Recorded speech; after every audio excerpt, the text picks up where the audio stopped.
नमस्कार दोस्तों, आप लोग का स्वागत है आज के एक पुनः नई कहानी में। दोस्तों, ज़िंदगी में कभी भी अपनी पुत्री से ज़्यादा प्यार और मोह नहीं करना चाहिए, नहीं तो ज़िंदगी में आपको पछताने के सिवा कुछ नहीं मिलेगा।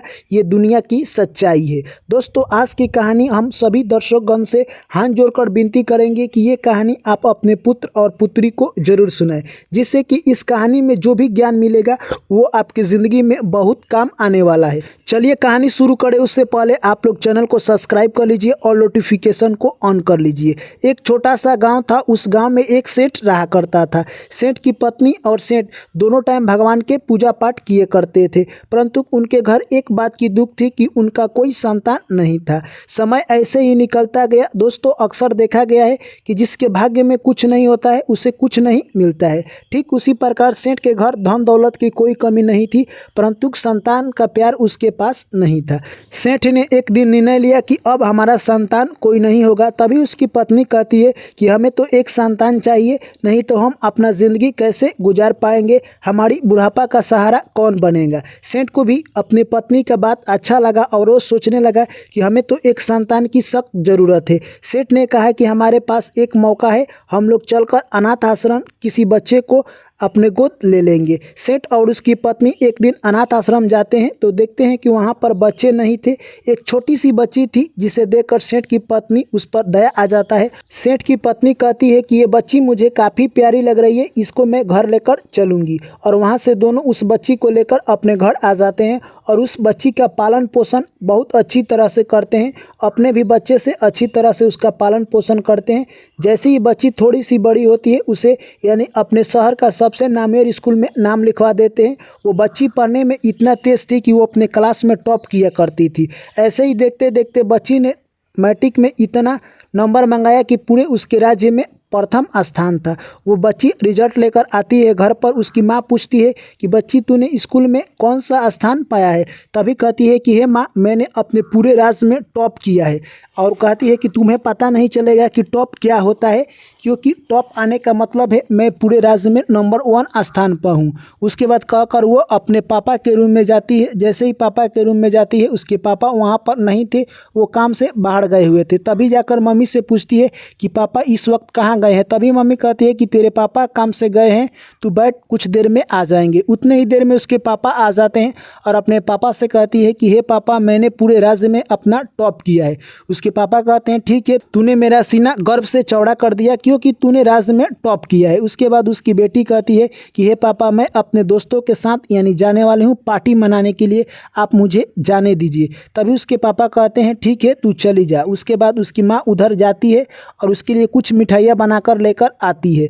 जैसे ही उसकी माँ मिठाई लेकर आती है, तभी कहती है कि हे बेटी, ले तू कुछ मिठाई खा ले क्योंकि तूने टॉप किया है। तभी उसकी लड़की कहती है कि हे माँ, ये सब मिठाई मैं नहीं खाऊंगी क्योंकि मैं अपने दोस्तों के साथ पार्टी करने जा रही हूँ और वहीं पर खाना खाऊंगी। उसके पिता कहते हैं कि थोड़ा सा तो खा ले। तभी वो थोड़ा सा एक मिठाई खाती है और वहाँ से स्कूटी अपने घर से लेती है और चल देती है अपने दोस्तों के साथ पार्टी मनाने के लिए। जैसे ही वो पार्टी मनाने के लिए जा रही थी, तभी उसका एक्सीडेंट हो जाता है और वहाँ पर जो भी ग्रामीण लोग थे उसको उठाकर हॉस्पिटल पहुँचा देते हैं। और वहाँ से कुछ देर के बाद सेठ के घर खबर आता है। सेठ दौड़ा दौड़ा जाता है। जैसे ही जाकर देखता है तो उसकी लड़की बेहोश पड़ी हुई है। तभी डॉक्टर बोलते हैं कि इस लड़की को ठीक करने के लिए सख्त खून की ज़रूरत है, जो कि इस वक्त इसके ब्लड ग्रुप के खून नहीं मिल रहे हैं। तभी सेठ कहता है कि आप हमारा खून चेक कर इसमें चढ़ा दीजिए। तभी डॉक्टर चेक करते हैं तो उसका ब्लड ग्रुप नहीं मिलता है। तभी डॉक्टर कहते हैं कि आपका ब्लड ग्रुप नहीं मिल रहा है, इसको खून की सख्त ज़रूरत है, अगर कुछ घंटों में खून नहीं मिला तो इस बच्ची का जान जा सकता है। सेठ अपने पत्नी को बुलाता है और उसकी पत्नी का खून जांच किया जाता है तो उससे मैच करता था। सेठ की पत्नी एक बोतल खून देती है चढ़ाने के लिए। जैसे ही डॉक्टर लेकर जा रहा था, तभी उसका लात फिसल जाता है और वो कांच गिरकर टूट जाता है और उसमें से खून बिखर जाते हैं। यह सब देखकर डॉक्टर काफ़ी उदास था और सोच रहा था कि मैंने क्या गलती कर दी। तभी जो कि सेठ की पत्नी थी वो कहती है कि हे डॉक्टर, तू काफ़ी उदास दिखाई दे रहा है, आखिर ऐसा क्यों।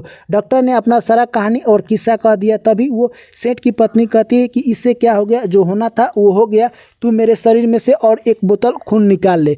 डॉक्टर कहता है कि नहीं, अब आपके शरीर में भी खून नहीं है, आपकी भी जान जा सकती है। तभी सेठ की पत्नी कहती है कि मेरी जान की परवाह मत कर, मेरी बेटी को तू जान जरूर बचा ले।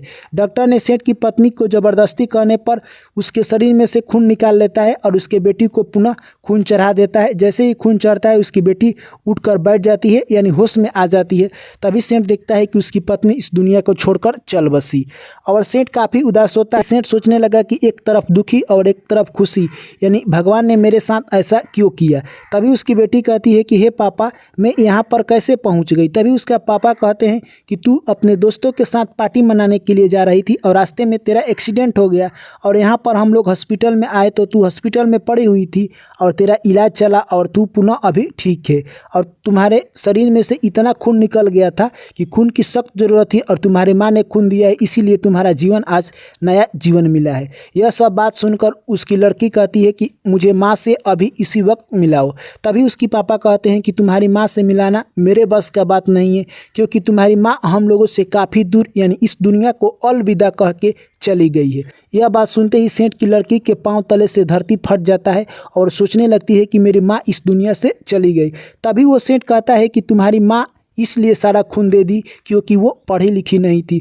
तुम्हारी माँ जब तुम पढ़ाई करती थी तो रात के 10 बजे तक तुम्हारे लिए दूध गर्म कर रखती थी कि मेरी बेटी जब पढ़ कर उठेगी तो दूध पीकर सोएगी। तुम्हारी माँ तुम्हारा सारा कपड़ा फींचती थी क्योंकि वो पढ़ी लिखी नहीं थी। तुम्हारा मार्कशीट वो नहीं देखती थी क्योंकि वो पढ़ी लिखी नहीं थी। इसीलिए तुम्हारा इतना सेवा की और आखिरकार अपना सारा खून देकर तुम्हारा जीवन बचाया और अपने जीवन तुम्हारे ऊपर निछावर कर दिया, क्योंकि तुम उसकी बेटी नहीं हो, क्योंकि हमारा कोई संतान नहीं था और हम लोग अनाथ आश्रम से तुम्हें लाए थे और वह माँ तुम्हारे लिए अपने बच्ची से भी ज़्यादा जान दी और अंततः अपना जान देकर इस दुनिया से चली गई।